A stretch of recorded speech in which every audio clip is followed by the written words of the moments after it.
Gente, eu sou uma pessoa muito observadora.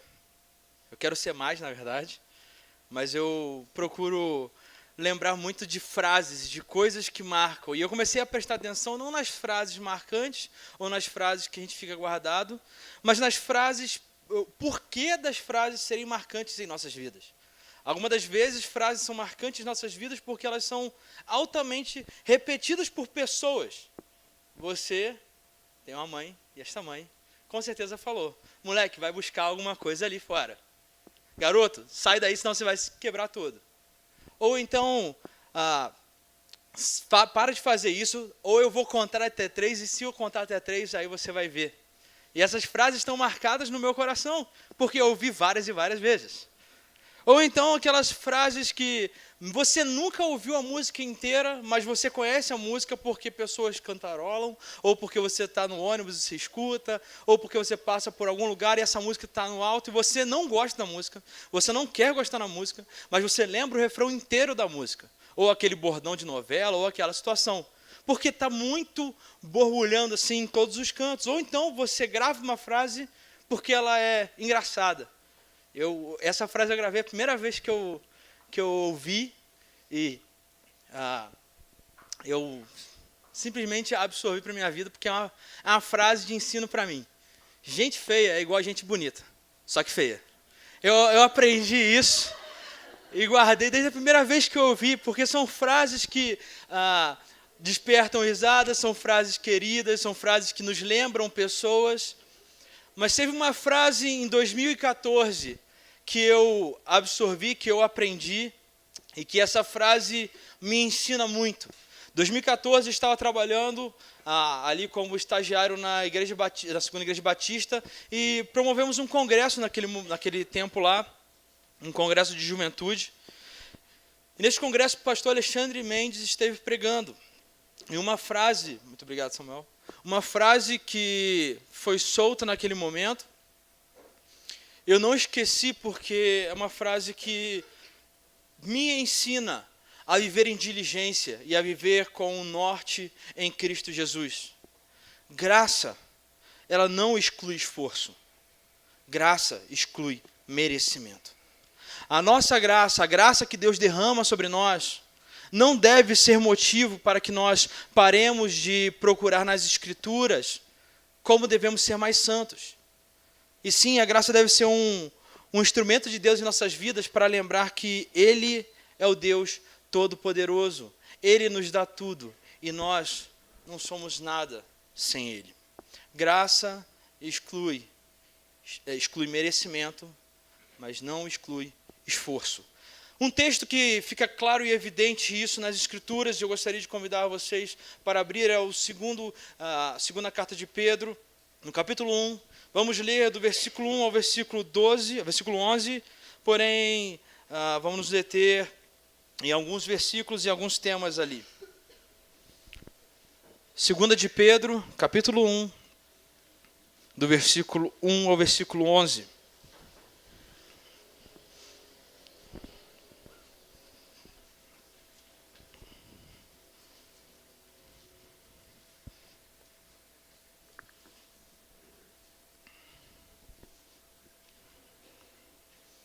Todos abriram? É bom ouvir de vez em quando o barulho das páginas virando, né? Fiquei muito tempo pregando para adolescentes e jovens e eu só ouvia o digitado do celular e não as páginas. Simão Pedro, servo e apóstolo de Jesus Cristo, aqueles que, mediante a justiça do nosso Senhor Deus e Salvador Jesus Cristo, receberam conosco uma fé igualmente valiosa. Graça e paz sejam multiplicados pelo pleno conhecimento de Deus e de Jesus, o nosso Senhor. O seu divino poder nos deu tudo de que necessitamos para a vida e para a piedade, por meio do pleno conhecimento daquele que nos chamou para a sua própria glória e virtude.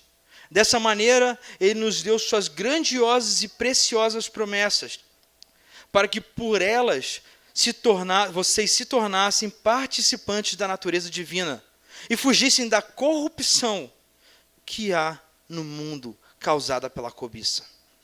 Por isso mesmo, empenhem-se para acrescentar à sua fé a virtude conhecimento, ao conhecimento domínio próprio, ao domínio próprio perseverança, a perseverança, a piedade, a fraternidade, e a fraternidade, o amor. Porque se essas qualidades existirem e estiverem crescendo em sua vida, elas impedirão que vocês, no pleno conhecimento de nosso Senhor Jesus Cristo, sejam inoperantes e improdutivos. Todavia, se alguém não as tem, está cego, só vê o que está perto, esquecendo-se da purificação dos seus antigos pecados. Portanto, irmãos, empenhem-se ainda mais para consolidar o chamado e a eleição de vocês. Pois se agirem dessa forma, jamais tropeçarão. E assim vocês estarão ricamente providos quando entrarem no reino eterno de nosso Senhor e Salvador, Jesus Cristo. Que texto maravilhoso, irmãos. Um texto que Pedro escreve a alguns irmãos que enfrentavam uma grande oposição, de pessoas difamando o nome do Senhor, pessoas falando que você não precisava crescer em santidade, está bom do jeito que você está. Pessoas que distorciam palavras dos apóstolos e palavras do nosso próprio Senhor Jesus Cristo. Pedro aqui dá uma bela introdução para mostrar que nós somos dependentes da graça divina. E essa graça nos faz ser atuantes no ministério e para a glória do Senhor. Essa graça não vem de nós. Essa graça, esse presente, não é nosso. É de Deus. Deus nos dá. Deus nos dá essa força, esse poder para sermos atuantes e exercermos aquilo que já somos no céu. A graça do Senhor, ela exclui merecimento, porque Deus nos dá. Mas a graça do Senhor não exclui esforço. Eu, quando jovem, eu achava que, quando eu comecei a aprender as doutrinas da graça, quando eu comecei a aprender o que o Senhor fez por nós, e durante a minha conversão, por um tempo, eu acreditei que eu não precisava fazer mais nada. Deus já fez tudo por mim, então eu já vou para o céu de qualquer jeito. A minha vida já está tudo ok, eu não preciso mais pensar, eu não preciso mais me colocar diante de Deus, já sou salvo. E com o passar do tempo, fui aprendendo de que Deus me salvou de mim mesmo. Muito mais do que um futuro mau, o futuro distante da presença graciosa de Deus, nós temos o presente maléfico do nosso próprio coração. Um presente que nos afasta, nos distancia de Deus Todo-Poderoso. Um presente que por si só estaria completamente afastado do Senhor. Mas Deus nos deu tudo. A primeira parte desse texto eu queria trabalhar nessa frase que o Alexandre Mendes disse: a graça de Deus exclui merecimento. Vamos ler o versículo 1. Simão Pedro, servo e apóstolo de Jesus Cristo, aqueles que mediante a justiça do nosso Senhor Deus e Salvador Jesus Cristo receberam conosco uma fé igualmente valiosa. Que texto maravilhoso. Que palavra maravilhosa. A nossa fé é igualmente valiosa. A nossa fé não difere de ninguém. A nossa fé é a mesma. Aqueles que são comprados por Cristo Jesus possuem o mesmo alvo, possuem a mesma crença, vivem e morrem por esta crença. E que crença é essa? E que fé é essa? O que nós estamos falando? Esta fé, esse descortinar dos olhos para a graça do Senhor, acontece quando entendemos e vivemos pelo Evangelho. O Evangelho de Cristo Jesus, o Evangelho poderoso e salvífico para todos os homens.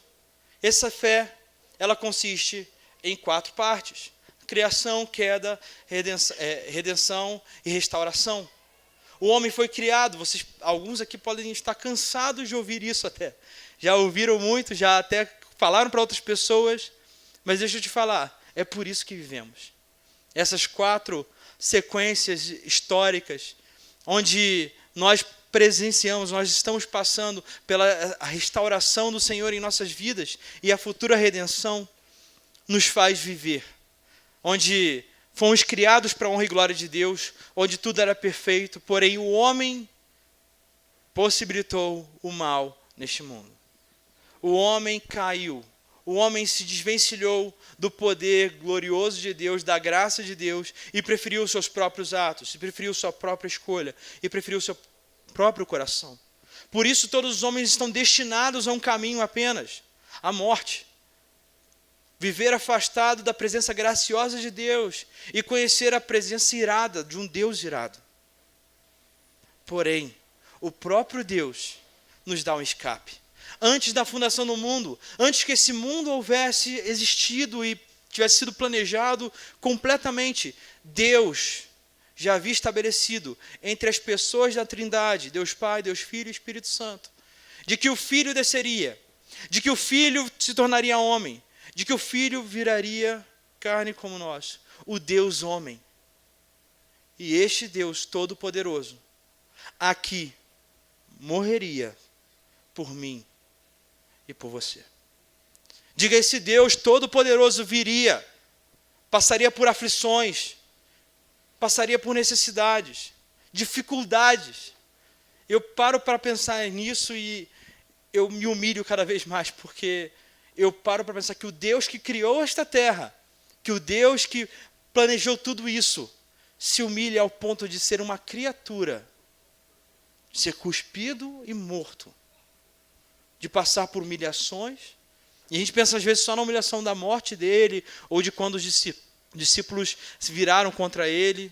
Eu penso mais até num Deus que virou um bebê e teve que ser cuidado e totalmente entregue a uma mãe, onde passou por doenças, onde teve que ser limpo por uma mulher.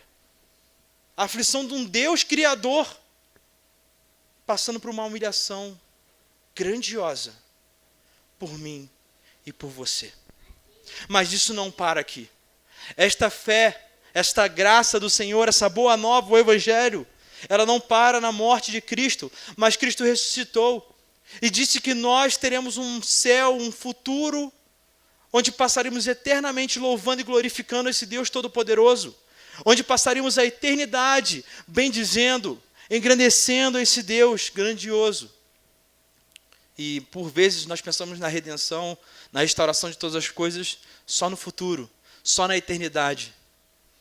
E o que eu aprendi com esse texto é que sim, a restauração de tudo é no final. É quando Deus vai vir aqui e transformar todo esse mundo e transformar todas as coisas para a sua honra e glória. Mas certa vez eu fui indicado pelo meu primo até, pastor Rodrigo, que falou comigo, a redenção não é só na eternidade. A redenção começa aqui. A restauração de todas as coisas começa agora. Deus não nos salvou para que apenas tivéssemos um lugar muito bom no céu, e que vai ser muito bom, onde não teremos mais culpa, mais pecado, mais nada. Deus nos salvou aqui e agora de nós mesmos.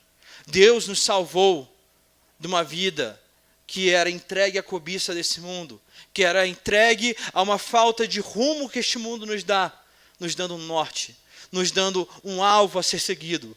Cristo, o Deus Todo-Poderoso. Esta é a fé, esta é a nossa crença, é nisso que precisamos ter completo e perfeito em nossa mente e coração. O Deus que morreu e ressuscitou para me salvar de mim mesmo eternamente. Esta é a fé igualmente valiosa. E por vezes você pode observar na história, esse ano comemoramos 500 anos de reforma, e olhamos para Lutero, e olhamos para Agostinho, e olhamos para grandes figuras da história, e, nossa, eles eram diferenciados. Caramba, eles tinham um potencial maior, Deus abençoou mais eles. E olhamos para os apóstolos e o que eles fizeram, onde foram até a China e a Espanha, expandindo a todo mundo e louvando e engrandecendo o nome de Deus, e falavam que essas pessoas tinham algo de diferente. E queremos nos rebaixar, e queremos nos colocar sob tudo, nos achando inferiores. E eu quero falar é que entre vocês e eles não existe nada de diferente. Olha que o próprio apóstolo Pedro coloca aqui, a nossa fé é igualmente valiosa. Não existe diferença da nossa fé, não existe diferença de poder que eles tinham ali. O Senhor Deus nos habilitou da mesma maneira que eles foram habilitados para engrandecer e glorificar o nome do Deus Todo-Poderoso. Nós temos tudo. Sabe por que nós temos tudo? Versículo 3. O seu divino poder nos deu tudo. Versículo 4. Desta maneira, ele nos deu as suas grandiosas e preciosas promessas. Por que a graça? Por que essa bondade do Senhor, ela exclui merecimento? Porque a fé, essas bênçãos que Deus nos dá, tudo para uma vida perfeita, grandiosas promessas, tudo vem de Deus. Nada é do homem. Se eu creio nessa história que me foi contada, que a Bíblia me revela, não é porque eu sou bonzinho o suficiente para crer nisso. É porque Deus me habilita. É pela bondade, pela graça de Deus, pelos dons que Deus nos dá. É pela fé que Deus nos dá. Isso é graça. Isso é uma bondade, um presente que Deus nos dá, que nós simplesmente recebemos felizes. Felizes. Porque nós mesmos, por nós, nunca conseguiríamos alcançar a quem Deus é e todas as bênçãos e todas as graças que Ele tem para derramar em nossas vidas. Nós nunca conseguiríamos correr atrás, como eu falei na nossa história de redenção. O homem é caído por natureza. O homem não consegue correr atrás da sua própria vida e das suas próprias coisas. Ele não consegue fugir do destino que está traçado para ele. Só que Deus, todavia Deus, mas Deus, que é rico em misericórdia, nos salvou. Alguns Nicodemos, falando sobre essa palavra misericórdia, ele contou uma história que ilustra muito bem, que ele contando da vida dele, que ele estava pregando a pessoas em algum canto afastado, e deram uma casa para ele ficar enquanto ele estava pregando neste lugar. Uma casa que tinha um problema, tinha rato na casa. E ele, certo dia, ele ficou incomodado e decidiu pegar o rato da casa dele, que estava rodando já lá algumas semanas. E aí ele botou uma ratoeira, deixou a ratoeira paradinha num canto, um pouquinho lá da ração, e o rato foi correndo, pegou a ração, e a ratoeira pegou o rabo do rato. E aí ele ouviu o estalo, abriu um sorriso e foi até o rato. E aí ele pega o rato pelo rabo, ele olha para o rato olha para ele, e ele olha para o rato de novo, abre a porta de casa e o lança fora. Ele poderia matar aquele rato, ele poderia acabar com aquele problema que ele tinha na casa dele, mas ele, por livre vontade, não fez. Esse Deus Todo-Poderoso tinha tudo na mão dele para nos esmagar os ratinhos que estão aqui, mas ele não fez. Para a honra e glória do nome dele, não fez. E nos salvou, e nos deu essa fé, e nos deu tudo o que precisamos para viver uma vida que o glorifique. Isso que impulsionava aqueles homens no passado. Isso que levou Paulo a tomar tantas chicotadas. Que conta a história, Pedro ser decapitado, ser colocado numa cruz de cabeça para baixo. O que nos conta as histórias, Lutero ser expulso de vários locais por ter colocado uma nova percepção sobre as Escrituras, uma nova velha percepção sobre as Escrituras. Homens sofreram por conta disso. Nós podemos também sofrer para a glória de Deus e proclamar as boas novas que nos alcançaram, essas boas novas da verdade e da libertação do mal de agora e eterno. Esse poder que Deus nos deu, o seu divino poder nos deu tudo de que necessitamos para a vida. O Senhor já fez todo o trabalho. Tudo o que necessitamos para a vida e piedade por meio do pleno conhecimento daquele que nos chamou para a sua própria glória e virtude. Versículo 4. Dessa maneira ele nos deu suas grandiosas e preciosas promessas, para que por meio delas vocês se tornassem participantes da natureza divina e fugissem da corrupção que há no mundo causada pela cobiça. Olha o que o Senhor nos fez, olha o que o Senhor nos deu. Ele nos deu tudo, nos deu o seu poder para vivermos uma vida que o agrade. Não somente isso, mas Ele nos chama, Ele nos atrai. Ele traz as pessoas para si, para perto de si. Não somente isso, mas o Senhor nos torna participantes da natureza divina. O Senhor faz tudo. A ação toda é do Senhor. Glórias ao nome dEle. Glórias ao nome dEle. Porque não depende de nós. Porque se dependesse da gente, muito possivelmente, para não falar certamente, todos nós estaremos condenados. Todos nós. Porém, Ele fez tudo por mim e por você. E isso é uma verdade que conforta, irmãos.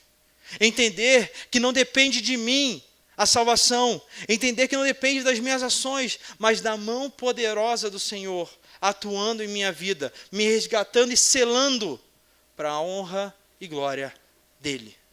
Isso é bondade, isso é graça, isso é o poder de Deus. Ele nos atraiu, Ele que nos trouxe para a sua direção, para a sua própria glória e virtude. O poder divino que nos capacita a responder, possuindo status vindouro e condição de vida.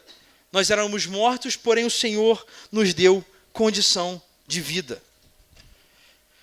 Ele nos dá oportunidade para que temos vida e piedade, para que desfrutemos de uma vida que o glorifique cada vez mais e mais. Ao nascermos de novo, nós fomos presenteados com a completude da vida do Senhor, com as bênçãos especiais já totalmente reveladas. Não precisamos de contato com pessoas diferentes que têm segredos acerca do Senhor. Não precisamos de mística, não precisamos de outras coisas, senão que já foi revelado. Porque Deus mesmo diz: eu te dei tudo para a vida e piedade. E curioso entender que não é tudo que nós queremos. Não é toda a nossa vontade sendo satisfeita em Cristo Jesus. Não é o que eu quero, ou o estalar dos meus dedos, aquele carro, aquela pessoa, o emprego, vai vir na hora que eu quero. Não é isso. Deus nos deu tudo de que necessitamos. É o nosso conceito de soberania. Ele sabe do que precisamos. Deus é soberano, controla todas as coisas e sabe o que você passa. E sabe as aflições que você tem. E sabe os desejos do seu coração. E Ele sabe, irmãos, o que você precisa. Ele sabe o que você precisa para desempenhar cada vez mais uma vida que o glorifique. Por vezes, trabalhando em Macaé, eu lembro de pessoas falando: não, quando eu conseguir o carro para vir para a igreja, aí sim eu vou servir a Deus melhor. Quando eu conseguir aquele trabalho que me dê mais situação financeira, aí sim eu vou conseguir glorificar a Deus melhor. Quando eu tiver meu filho, e meu filho passar daqueles meses, que agora tem um negócio de 4 meses que não pode sair de casa, não sei como é que é a minha história, que eu não sou casado, não sei da história nenhuma.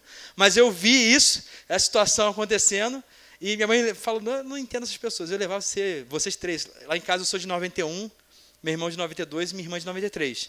Foi sequência. E aí falou que arrastava os 3 junto para a igreja, não queria saber de 4 meses que tinha lá. Sei que ia para a igreja porque queria estar na comunhão dos irmãos. As pessoas colocam muito impeditivos. E quando Deus já nos deu tudo para que possamos servir da melhor maneira. Não estou falando para ser imprudente com o seu filho, não. Às vezes ele tem a condição e precisa ficar em casa. Mas não torne isso desculpa para você não poder aparecer e não ter comunhão com os irmãos. Aproveite a oportunidade que temos aqui de louvar e engrandecer o Deus Todo-Poderoso juntos, para a honra e glória do nome dEle. Crescer em comunhão, crescer em comunidade, aprender debaixo de uma liderança instituída por Deus, para a honra e glória do nome dEle. É isso que Deus fez, é isso que é o Deus soberano. Ele nos dá tudo. Ele não nos deu apenas o poder para viver aqui, mas uma certeza e uma esperança. Sequência do texto, versículo 4. Dessa maneira Ele nos deu as suas grandiosas e preciosas promessas, para que por elas vocês se tornassem participantes da natureza divina e fugissem da corrupção que há no mundo. Glórias a Deus. O Deus Todo-Poderoso, o Senhor que governa o mundo, Ele nos dá uma esperança. Não vivemos, e aqui é o contraste claro, entre a falta de senso que o mundo há, que no mundo existe a falta de noção do futuro e o desespero perto da morte, e o desespero perto daquela presença, aquela falta de sensação do que existe no futuro. E se eu morrer, o que vai acontecer? O Senhor, Deus Todo-Poderoso, nos livra desse medo e nos dá uma certeza, uma esperança de que todos nós salvos estaremos com Ele eternamente glorificando e louvando, desde agora, aqui numa igreja, para sempre. O Senhor, Deus Todo-Poderoso, nos dá a certeza. E a cobiça e o anseio deste mundo é saber o que vai acontecer depois da morte. É saber o que vai acontecer com a sua vida. E eles ficam sem direção porque eles não sabem. Eles não querem saber, e muitos fingem que o importante é eu viver aqui agora, ignorando o futuro, ignorando o momento do que pode acontecer se eu, sem querer, ser atropelado ou algo do tipo. Ignorando a realidade da morte. Deus nos dá esperança. Deus nos dá esperança. Não vivemos sem norte, não vivemos sem prumo, não vivemos sem um direcionamento instituído por Deus. Nós temos uma esperança guardada de que se o pior acontecer aqui conosco, se a morte vier, nós estamos com Deus. E para um cristão não existe alegria maior, porque no céu, aqui nós passamos por dor, aqui nós passamos por aflição, aqui nós passamos por momentos difíceis, mas no céu estaremos com Ele eternamente. No céu teremos o poder e a graça de participar da natureza divina. No céu não sentiremos mais dor.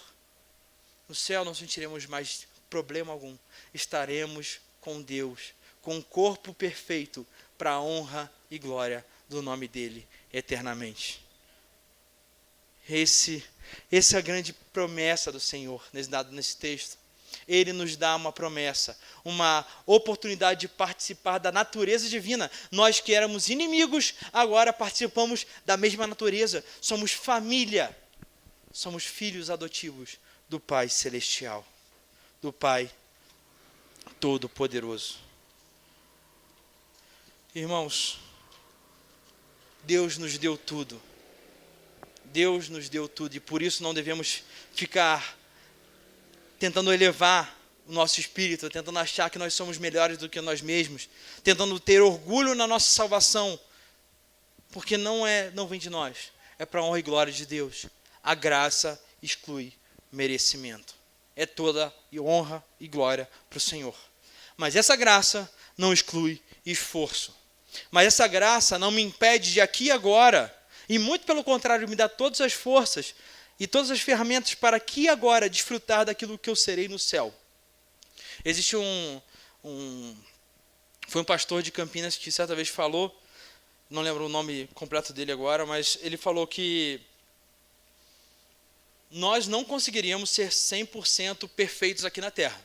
Nós não vamos conseguir chegar ao ápice da perfeição aqui na Terra, só com um corpo glorificado. 100% é impossível, mas 99,9% é possível. Nós podemos crescer, nós podemos cada vez mais nos empenhar naquilo que Deus nos deu, na salvação graciosa do Deus Todo-Poderoso.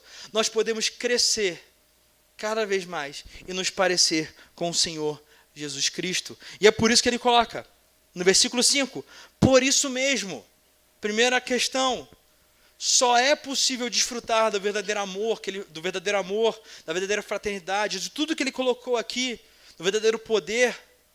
Só é possível desfrutar dessas coisas aqueles que são realmente salvos. Aqueles que conhecem e vivem pelos preceitos do Senhor. Não existe amor verdadeiro fora da igreja. Não existe amor verdadeiro, não existe fraternidade verdadeira fora da comunhão dos santos. Nós somos os únicos que podemos desempenhar essas atribuições da maneira perfeita, porque o Senhor nos habilitou para tal, porque o Senhor nos deixou com esse presente maravilhoso, que é esta fé, que nos leva a todas as coisas, as capacidades que só podem ser realizadas pelos filhos do Senhor. Então, uma vez que entendemos tudo o que o Senhor fez por nós, todas as graças que o Senhor nos deu, todas as bênçãos guardadas e já nos dadas aqui agora, por isso porque temos tudo isso, porque temos uma fé igualmente valiosa com os grandes gigantes da história, vocês devem se empenhar. Vocês devem procurar a desenvolver essa caminhada. Vocês devem observar que o maior dom de Deus, uma das maiores bênçãos que Deus nos dá, não é a vida eterna, mas é viver aqui, parecido ou em parte com o que seremos na vida eterna. É viver aqui cada vez mais próximos do amor e do poder de Deus e passar isso para outros, e passar isso para outras pessoas. E para ilustrar aqui como devemos desempenhar essas grandes atribuições, essa vida que o Senhor nos dá, como nos empenhar aqui, Pedro coloca 8 situações onde o poder de Deus se manifesta através de nós. 8 bênçãos espirituais que aqui Pedro nos coloca para que possamos crescer. E, diferentemente de outros textos bíblicos que fazem uma espécie de escada, onde um crescimento leva a outro crescimento que chega à perfeição, aqui Pedro ele coloca várias atribuições que devemos praticar ao mesmo tempo. E ele usa isso com a palavra acrescentar. Essa palavra acrescentar, aqui por isso mesmo, empenhe-se para acrescentar a sua fé à virtude.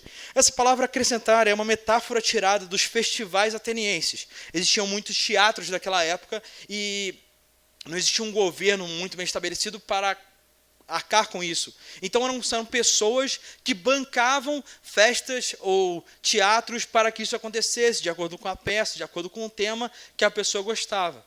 E um rico, ele não somente ele estava feliz em arcar com esse teatro, em arcar com essa peça, mas ele também queria participar. Ele não só que estava contente em desfrutar de um ponto, ou de dar um pouco de dinheiro para que aquela festa acontecesse, ou para que aquele teatro acontecesse. Ele queria participar, ele queria ser o contra-rega, ele queria estar atuando em alguma cena, ele queria ajudar de todas as formas possíveis. É mais ou menos isso o que Pedro nos ordena fazer aqui. Não se contente apenas a acrescentar a sua fé, ou ter mais fé no Senhor. Não contente apenas em ter virtude, mas tente trabalhar em todos esses pontos que aqui são levantados. E o primeiro ponto aqui levantado, acrescente a sua fé à virtude. Como eu falei, a fé é aquilo que o Senhor nos dá, aquela bênção grandiosa de poder acreditar no Senhor. Mas acreditar não é apenas o que Deus quer. Deus quer que você coloque isso em prática. Deus quer que você trabalhe com excelência. E essa é a expressão aqui colocada, virtude. O significado é claro, é a excelência, é o devido cumprimento de qualquer coisa. Existem coisas que têm excelência. Por exemplo, a excelência de uma faca é cortar. A excelência de um cavalo, correr. Ou dar carne para o seu hambúrguer. A excelência do homem é glorificar ao Senhor. A excelência do homem é fazer todas as coisas, não para homens, não para pessoas, mas para o Deus Todo-Poderoso, que está observando e cuidando de todas as coisas. É diante deste Senhor que nós nos encontramos. É diante deste Senhor que nós nos colocamos aqui. Devemos fazer aquilo que nós fomos destinados a fazer. Glorificar ao Senhor e trabalhar com excelência. E fazer aqui o louvor, que é talvez a questão mais evidente da igreja num culto público, fora a mensagem. Fazer da melhor maneira. Se preparar como tal. Quem vai cuidar das crianças, não pensar... Eu tinha um amigo, lá de Campinas, ele pensava... assim, eu consigo dar aula para crianças porque as crianças são inferiores a mim, aí eu consigo atingir elas, entendeu? Não é isso. O ministério infantil é uma bênção que Deus nos dá para nos prepararmos da melhor maneira para entregarmos àquelas crianças a salvação, o poder de Deus para a salvação dos homens, o Evangelho. Você que serve na recepção, não sei quais são as outras áreas, ou tesouraria da igreja, sirva, não como um trabalho que é necessário fazer, mas entenda que esse trabalho é para Deus. E por ser para Deus, eu tenho que fazer com excelência, porque Deus me habilitou para tal. Porque Deus me habilitou para tal função. Desde tocar, desde saudar o irmão e conversar com ele, de se interessar pela vida de cada um. Faça tudo com excelência. E como eu vou conhecer essa excelência? Como eu vou desfrutar dessa excelência? Acrescente à sua virtude, à sua excelência, o conhecimento. É a sabedoria prática. É a expressão de Provérbios, a sabedoria. É uma sabedoria que não fica apenas parada num monastério, sem fazer nada e sem contaminação, mas é uma sabedoria que sabe se posicionar, que sabe o que deve fazer, porque é o certo e porque agrada a Deus. É não só fazer porque estão me mandando, mas é saber que se a pessoa que mandou é um líder, por exemplo, meu pai, eu ainda estou morando na casa dele, porquanto ele é o meu líder e devo obedecê-lo, porque assim foi instituído pelo Senhor. É entender o porquê estou fazendo com excelência. É entender o porquê o Deus Todo-Poderoso ordena coisas. E para isso precisamos das Escrituras. E para isso precisamos nos aprofundar nas Escrituras. E para isso precisamos crescer em conhecimento. Crescer na leitura da Bíblia e aplicar isso para a nossa vida. E Deus nos deu isso. Hoje, todos nós somos sacerdotes. Hoje todos nós podemos ler as Escrituras e, guiados pelo Espírito Santo, ancorados com grandes homens que já escreveram vários comentários, tirando dúvidas com o seu pastor, tirando dúvida com irmãos mais experientes, entender o que o Senhor Deus Todo-Poderoso quis deixar em cada passo, em cada linha da Escritura e assim desempenhar em nossas vidas. Conhecimento prático. Junte esse conhecimento prático ao domínio próprio, é o autocontrole, é controlar suas paixões ao invés de ser controlado por ela. Disciplinadamente fugir e guardar tudo aquilo que você aprendeu. Samuel ontem pregando em Santa Bárbara, ele falou que pecado, quando você se dá de frente com o pecado, você não brinca com ele, você não é corajoso, você não é forte. Com o pecado você foge. Com o pecado você não tenta argumentar. Se você entende que aquilo é pecado, você foge. Faça como José, que guiado pelo Deus Todo-Poderoso, por temor ao Deus Todo-Poderoso, deixa eu lembrar a história, está acontecendo lá em Gênesis 39, se você quiser ler depois. José ele estava servindo na casa de um administrador de Potifar, e sua esposa, a esposa de Potifar, queria se deitar com José.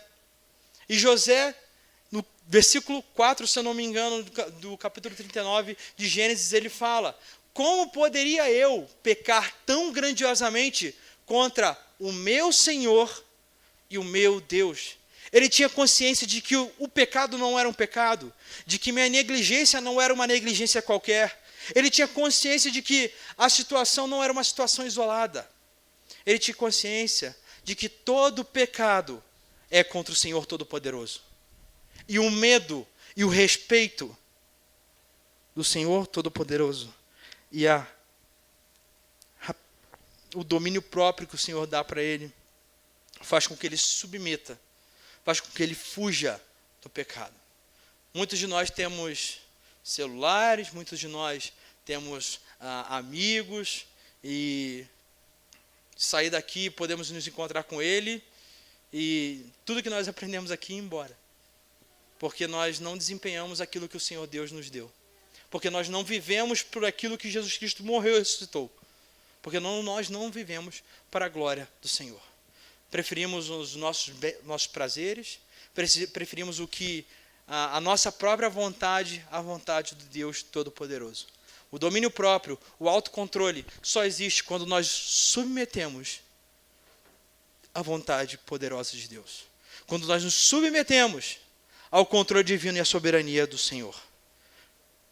Esse domínio próprio, ele deve ser acrescentado, ele deve ser trabalhado ao mesmo tempo com a perseverança.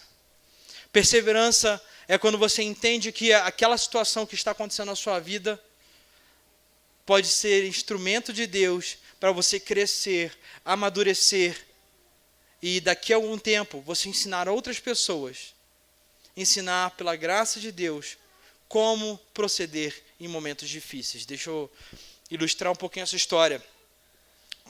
Conta-se que nasceu uma criança enferma, e essa mãe ficou muito desesperada. E os médicos falaram para fazer um aborto para a criança. E ela não quis, ela quis continuar ali com aquela gravidez, já sabia que a criança nascia sem palato, se eu não me engano, e ela não conseguiria ingerir nenhum alimento, ela morreria. E ela, com muita dor no coração, ela decidiu por ter esse bebê, porque ela entendia que o aborto não deveria ser algo praticado, e ainda seria um mau testemunho. E aquele bebê nasceu, e com dor no coração, Deus tirou. Aquele bebê morreu.